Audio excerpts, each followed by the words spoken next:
So I said to myself, well, Alman, if you want me to come and make an argument, that's what I do all around America.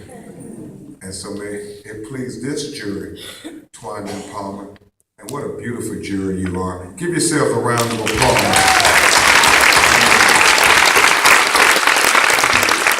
Just a lovely, one of the best looking juries I've ever come to argue before. And I got to see it when y'all were doing the strut. I will make my argument to you, and at the end of my conversation with you, I will ask you to render the verdict. My argument is going to be 7 points on how to make your diva fairy tale come true. Point number 1, you must understand that life isn't fair. And I got this from a great diva.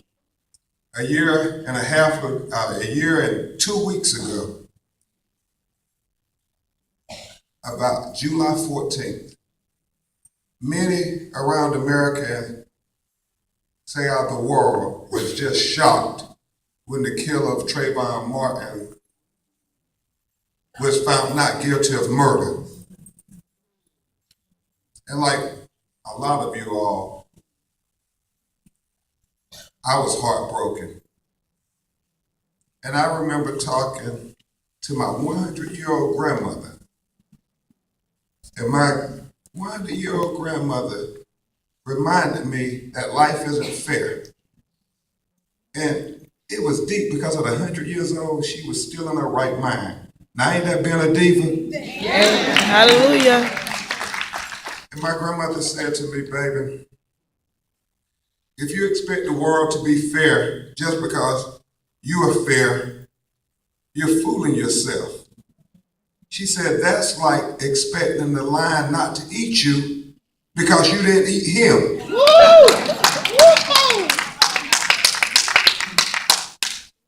And as she went on to say, she said, you got to understand, life ain't fair. Life is hard. You make it fair by what you bring to the table.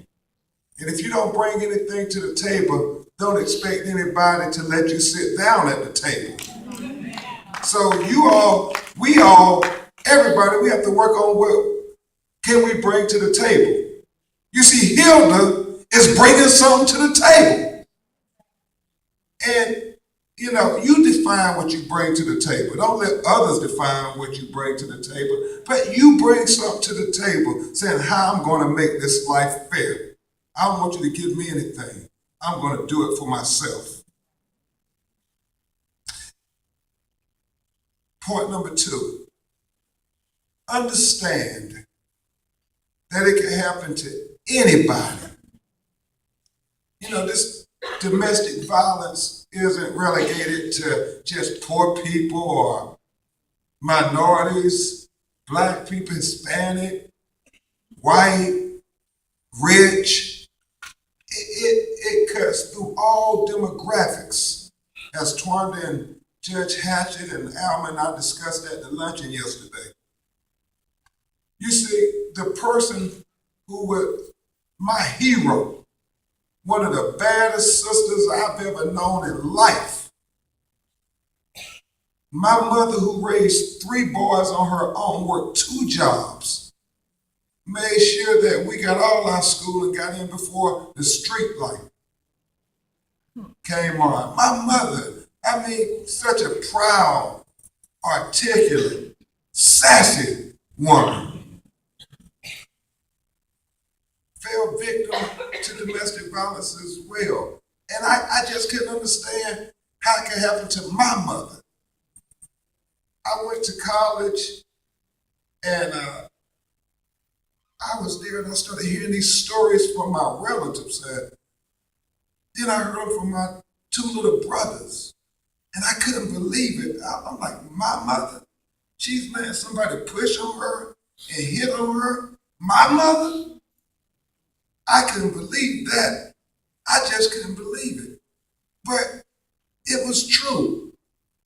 And when I talked to my mother, I was just dumbfounded that my mother was trying to make excuses for this man she had married because she wanted so badly for the marriage to work.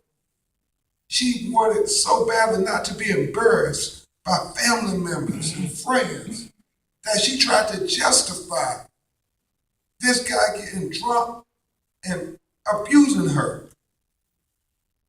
And I remember as I went through law school, Alma, from undergrad to law school, and that's about a 7-year period. And I remember my last year of law school, I made a decision that I was going to save my mother. And I remember, like it was yesterday, writing out 10 things that she was